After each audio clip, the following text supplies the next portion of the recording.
You're watching Forsaken Joe. Don't forget to like and subscribe. Enjoy the story. Let's begin. I had just pulled the chicken out of the oven when my phone buzzed. The place smelled like garlic and rosemary, and I was setting the table for two. Nothing fancy, paper towels instead of napkins, cheap wine chilling in the fridge, TV playing some sitcom in the background. It was just supposed to be one of those easy Friday nights. Me and Laura, food, a movie, maybe a little sleep in tomorrow. I didn't recognize the number, just private caller flashing on the screen. I wiped my hands on my jeans and answered with a half laugh. "What, you lose your phone again?" But it wasn't her usual voice. "I'm not coming home," she said. Flat, no emotion. "I'm with someone else. I'm in love with him." Just like that. I didn't say anything. I couldn't. My hand was still holding the phone to my ear, but I couldn't feel my fingers anymore. I stared at the two plates on the table, mine already half full, hers still empty. She kept going like she was reading off a damn script. "I didn't plan to tell you this way, but it doesn't make sense to keep pretending. I'm sorry." Then silence, for maybe 2 seconds, and then the line went dead.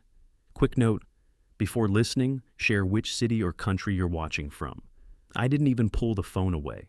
Just stood there with it against my ear like maybe she'd call back and say it was a joke, or she'd been drinking, or she was angry and trying to hurt me. But nothing. Just the low hum of the TV and the faint tick of the stove cooling down. I didn't move for what felt like a full minute. The chicken was still steaming on the counter. My beer had gone warm. Eventually, I put the phone down on the table, right where her plate should have been, and sat across from it. I couldn't even remember if I'd asked her where she was. I didn't cry. I didn't scream. But something inside me cracked, sharp and sudden, like a bone snapping under weight. I reached for the wine in the fridge, opened it without thinking, poured one glass. Just one. I stared at the second plate, still spotless. Then, I picked it up and put it back in the cabinet. I stood in the kitchen with the wine glass in my hand, not drinking it, just holding it like it meant something. Like if I stayed still long enough, time might fold in on itself and undo everything that just happened. Eventually, I took a sip. Warm, bitter, flat. I dumped the rest down the sink and tossed the glass in after it. It didn't break, but I kinda wished it had. The chicken sat untouched on the counter, juices pooling around it. I scraped it into the trash and shoved the dish into the sink without rinsing it. The sight of two plates had started to feel like an insult. I tossed hers back into the cabinet and took mine to the couch, but I couldn't sit. I turned the TV off and stood in the quiet for a second, like I was listening for a fire alarm I didn't know had gone off. And then, out of nowhere, I saw her in that stupid straw hat she bought in Arizona. We'd gone to Sedona 2 summers ago. Her idea. She'd dragged me to some crystal shop and made me do this guided meditation class in the desert. I thought it was ridiculous, but she laughed the whole time, told me I snored during the silence part. We'd gone back to the Airbnb and cooked fajitas, danced around the kitchen with cheap tequila and bad music blasting from her phone. That version of her was nowhere in that phone call. I stood there gripping the back of a dining chair, trying to breathe normally. My chest didn't hurt. It just felt empty, like someone had opened a hatch and scooped everything out. I started wiping down the counters. Pointless, really. They were already clean, but my hands needed something to do. I rinsed the wine glass, put away the fork, took the trash out even though it wasn't full. The hallway was quiet, lights buzzing overhead. Someone 2 floors down was arguing with their kid. I could hear the faint yelling. Life was still happening for other people. That felt strange. Back inside, I sat on the edge of the couch and stared at her throw blanket draped over the armrest, pale blue with tassels. She loved that thing, said it made the place feel homey. I remembered she hadn't touched me in weeks, maybe longer.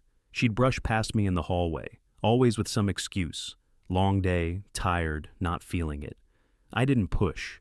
Thought maybe she was just stressed. Work had been rough, or that's what she'd told me.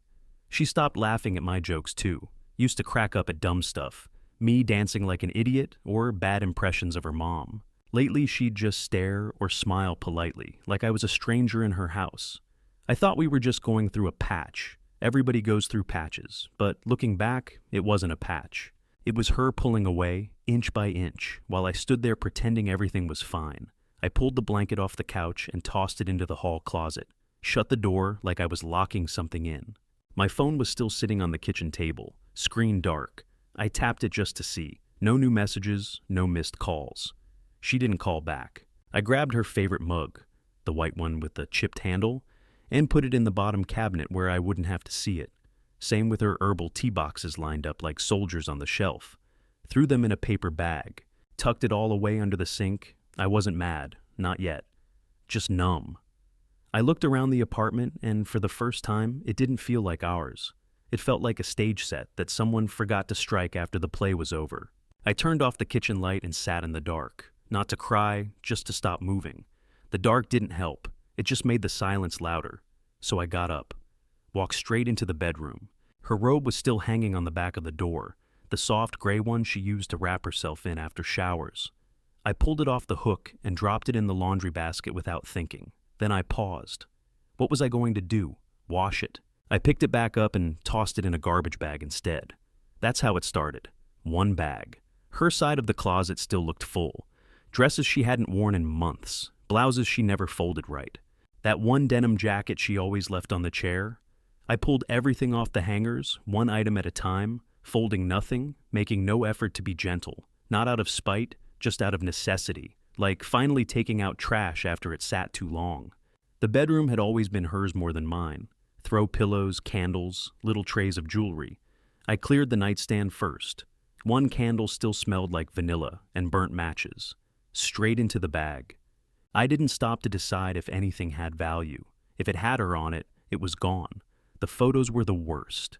There was one on the dresser from that weekend in Asheville, both of us in flannel, holding up mugs of cider like tourists. I remember it being cold, my hand wrapped around her waist. She was smiling in that photo like she meant it. I held it for maybe 10 seconds. Then I opened the drawer and dropped it in face down. I didn't want to see it land. Under the bed, I found a shoebox, cards, notes, a couple ticket stubs from concerts we went to. Her handwriting stared back at me like it had something to say. I grabbed the whole thing and carried it out to the dumpster behind the building. Didn't look through it, didn't hesitate. Coming back inside, the place already felt lighter. Not better, just stripped down. I kept going. Bathroom, her shampoo, gone. Her makeup bag, gone. Even the little sticker she put on the mirror that said, "You are enough." I scraped it off with my fingernail until it tore. I didn't blast music, didn't pour a drink, just worked, quiet and steady. Like I was cleaning up after a storm that no one saw hit. In the closet, I found the necklace I gave her for our second anniversary. Tiny silver heart, barely the size of a dime. She said it was her favorite, but it had been sitting in the same spot for months. I dropped it into the same bag with everything else. No pause, no flash of regret. The last thing I touched was the photo from our wedding. It had been on the bedroom wall since we moved in, framed in dark wood, hung just above the dresser. We were standing under that oak tree, her veil caught in the breeze. I had my hand on her lower back. We both looked stupidly happy.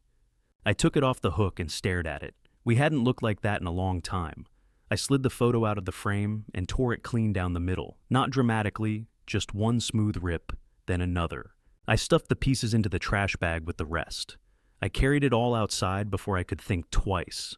I didn't care if anyone saw me. By the time I came back in, the bedroom was half empty. Not quiet anymore, just clean. And finally mine. I stood in the middle of the bedroom, bare walls and empty drawers, and knew exactly what needed to happen next. Paint, that soft cream color she picked, it had to go. It was warm, inviting, delicate. None of that belonged here anymore. I drove straight to Home Depot and didn't even pretend to browse. Grabbed a gallon of dark gray, almost charcoal, cold and clean. No personality, that was the point. Back at the apartment, I didn't lay down tarps, didn't tape edges.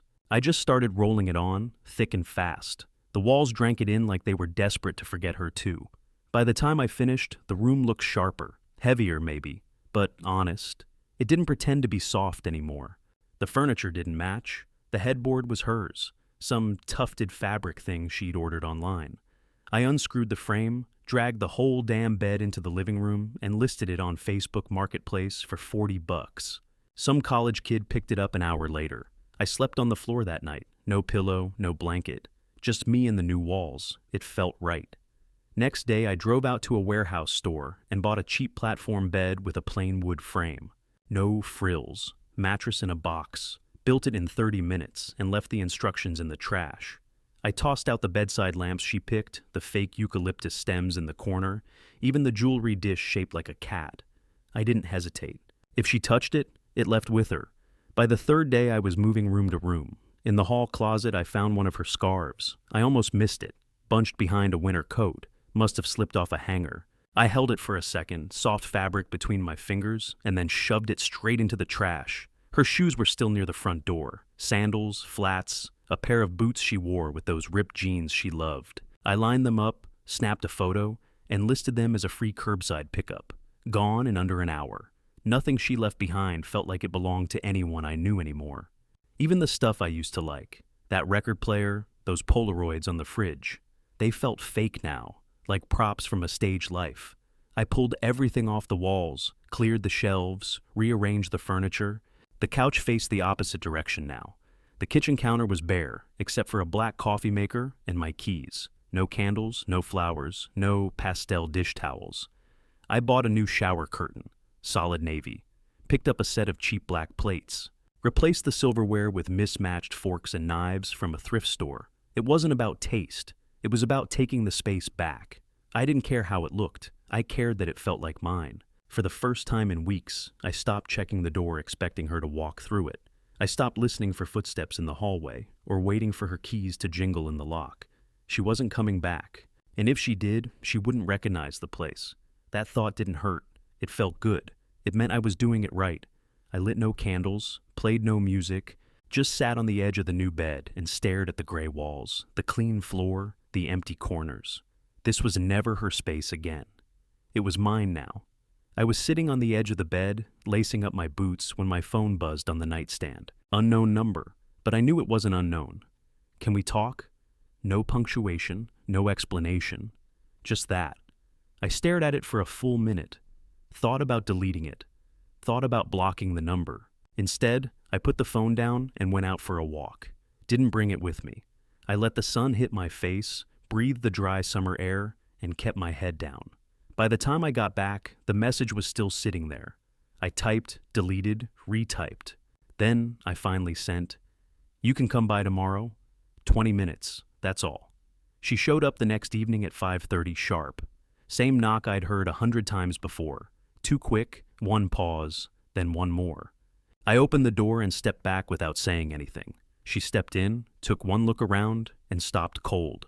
Her eyes went straight to the gray walls, the bare shelves, the flipped layout of the living room. She blinked, then scanned the kitchen. No mugs, no wine rack, no stupid "home is where the heart is" sign she hung above the sink. Her voice cracked just a little. "You changed everything." "Yeah," I said. "I did." She walked a few steps in, slow, like she wasn't sure she was in the right place. The silence stretched. She rubbed her arm, looked down. "This doesn't even feel like—" "It's not," I cut in. "It's mine now." She nodded, like she was trying to look understanding, but her throat tightened. "I didn't expect it to feel so different. You thought I'd be sitting here waiting?" "Number." "I don't know." She kept shifting her weight from foot to foot. "I just thought we'd talk." I checked the time on the oven. "You've got 17 minutes. Her jaw tightened. She looked toward the hallway, probably thinking about the bedroom. She didn't move. "I made a mistake," she said finally. I said nothing, just stared. "I don't expect you to forgive me, but I needed to say it." I leaned against the counter, arms crossed. "You already said what you needed, 2 weeks ago, on a private number." She blinked hard and looked at the floor. "Why'd you really come back?" I asked. "I don't know," she said. "I guess I just needed to see." "Well," I said, "now you have." She looked at me then, really looked, and I saw something crack in her face. Not sadness, confusion. Like the man in front of her wasn't the one she expected. "I barely recognize you," she said. "That's mutual." She opened her mouth like she was going to argue, then closed it again. I pushed off the counter and walked to the door. "Time's up." She didn't fight it, just nodded and walked out. No hug, no apology. I shut the door before she hit the stairs. I'd barely locked the door when she knocked again.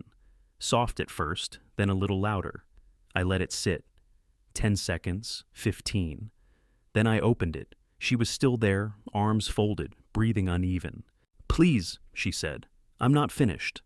I stepped back, but I didn't invite her in. She came in anyway. She didn't sit, just hovered in the middle of the room like the floor might collapse under her. "I didn't mean for it to go the way it did," she said. I needed space. That's all I was trying to get, space to figure things out." I didn't say anything. I watched her eyes. They wouldn't stay on mine. They jumped around the room like she was looking for something familiar that didn't exist anymore. "You think calling me from a blocked number and vanishing is space?" I asked. She swallowed hard. "It wasn't supposed to be permanent. I didn't mean to destroy everything." I leaned against the wall, calm, cold. "Well, you did." She shook her head. "I didn't even know what I was doing. I was confused. I didn't plan the phone call. I just panicked." "Panicked into saying you loved someone else?" Her mouth opened, but nothing came out. "Look," I said, "I don't know who you're describing when you talk about us. Whatever version you've got in your head, that's not the relationship I was living in." That hit her. I saw it. She took a step back and wrapped her arms tighter around herself. "I thought if I left, I'd feel something," she said. "Clarity, relief. I don't know, but I don't feel anything." "Yeah," I said. "That's about where I'm at too." She blinked fast. "So that's it?" "That's it. You don't even want to ask me why." I shrugged. "You already told me why. You were in love with someone else. Whether that lasted 5 minutes or 5 months, doesn't matter. You made your move." Her eyes started to shine, but no tears came. She wasn't crying. She was unraveling. "I don't know what I want anymore," she said, voice barely above a whisper. I stepped closer. "Then go figure it out somewhere else, but not here." She stared at me like I was a stranger, like I'd grown cold overnight. But the truth was, she was just seeing it now. The detachment. The wall that went up after her call. She stepped toward the door, stopped with her hand on the knob. "You really don't think there's anything left?" I shook my head. "There's nothing left I want." She nodded, lips tight. "Okay." No fight, no dramatic goodbye, just that. She opened the door, stepped into the hallway, and didn't look back. I closed the door behind her, and this time, she didn't knock again. The next day around noon, I got a message from a number I didn't have saved. "Hey, it's Jenna. Can we talk?" Just us. I stared at it for a second. Jenna, Laura's best friend since high school, maid of honor at our wedding. Always a little too loyal to her, always gave me side eyes when Laura and I disagreed. I typed, "What for?" She replied fast. "It's not drama, just something you deserve to know. I'll keep it short. Coffee?" Against my better judgment, I said yes. We picked a spot near downtown, small place on Main with decent espresso and bad parking. She was already there when I walked in, sitting by the window in a jean jacket, fidgeting with a napkin. She stood up when she saw me. "Thanks for coming," she said. I nodded and sat across from her. "What is it?" Jenna looked around like someone might be listening, then leaned in a little. "She didn't tell you everything." I raised an eyebrow. "Shocking?" She ignored the sarcasm. "The guy she left for? That wasn't spontaneous. She'd been seeing him since February, quiet at first, drinks after work, friendly lunches. It got serious fast, but she didn't just fall into it. She planned it." I leaned back, arms crossed. "So she lied, again. Not exactly breaking news." Jenna shook her head. "No, you don't get it. This wasn't just cheating. It was a calculated exit. Hey, she told me she wanted to make sure this guy was a sure thing before she dropped everything with you." My jaw clenched. "She told you that?" "Yeah, and more than once she laughed and said, 'Even if it doesn't work, he'll take me back. He always does.'" That one hit, right in the ribs. I looked out the window for a second. A delivery guy was unloading crates from a van. A couple walked by, holding hands. Nothing out there stopped. "She said that?" I asked again. Jenna nodded slowly. "Yeah. I wasn't okay with it, just so you know. I told her she was being cruel, playing both sides, but she wouldn't listen. I let that sit between us, not because I was shocked, I wasn't, but because hearing it out loud made everything click. She was gone way before the phone call," I said. "Yeah," Jenna said. "Emotionally? She left months ago." I tapped my finger on the edge of the table. "Why are you telling me this now?" "Because I saw her last night. She's falling apart, and I figured you deserved the full picture." I shook my head. I don't need the picture. I lived in the frame. She almost smiled. She's not the person I thought she was. Just wanted you to know you weren't crazy. I stood up. I wasn't crazy. I was just married. Jenna looked up at me. You okay? Getting there. She nodded, stood up too. All right, that's all I wanted to say. I left the cafe without looking back. I was halfway to my truck when Jenna called after me. There's more, she said. You should hear the rest. I stopped, didn't turn around right away. She walked up beside me, voice lower. He was married, the guy she left you for, 2 kids, a whole damn life she didn't know about. That stopped me cold. She didn't find out until last week, she went on. He ghosted her, no explanation, nothing. Just blocked her on everything. She only found out about his family after digging through old social media. I let out a slow breath, jaw tight. So he played her. Jenna nodded. Hard. She went from calling him the love of her life to bawling in the backseat of my car in under a week. I looked at her. And what, now she thinks she can crawl back. She hasn't said it directly, but yeah. She thinks this was just a mistake, a reset. Like maybe you two can work it out. I laughed, sharp, dry. Unbelievable. She's humiliated, Jenna said. She really thought he'd leave his wife. I shook my head. Not out of sympathy, out of disbelief that she could be that naive and that calculated at the same time. She didn't leave because she fell in love, I said. She left because she thought she had a better deal lined up. A cleaner escape hatch? She did, Jenna said. She told me it felt easier to blow up her life than fix the one she had. That tracks, I said. That phone call wasn't someone struggling. That was someone done. She thought you'd chase her? Jenna added. She said it more than once. I looked at her. Well, now she knows better. She does. Trust me. Jenna hesitated. But that's not going to stop her. What do you mean? She's not done trying. She won't let this go. I know her. I leaned against the side of my truck, crossed my arms. I'm not angry anymore, I said. I was, for maybe the first few days.